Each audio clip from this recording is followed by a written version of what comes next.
Match எப்படி போச்சு? செம்ம டஃப். 200 ரன் ஒன்றும் பண்ண முடியல. நான் இவங்க உழப்பிடுவாங்க எனக்கு தெரியும். ஓப்பன் இறங்கி பொழந்துட்டேன். அதுலதான் ஒரு பால் நோ லுக் 6 போடுறேன். அங்க இருந்து பால் போடுறேன், பார்க்கவே இல்லை. எப்படின்னு ஆஃப் சைடு 6. ஆஃப் சைடு இருக்க பூரா அப்படியே பொழந்துட்டாங்க. ஆஃப் சைடு, அதுக்கு பேர் நோ லுக் 6 பாக்குறதே கிடையாது.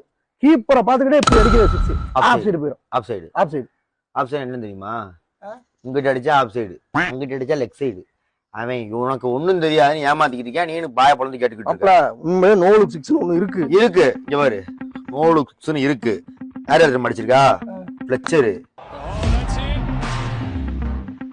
ரஷீத் கான், தோனி.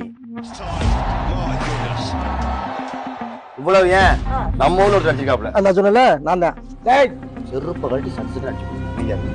நம்ம ஊர்ல வேற ஆடு, நம்ம கெத்து.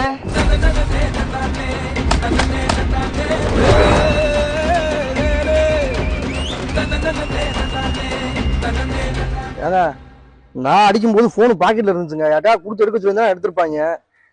நானும் கெத்துதாங்க. மரியாதையா போச்சு சொல்லிடு, வீணாவில் கொலை விழுந்துடும். போச்சு சொல்லியா இல்லையா?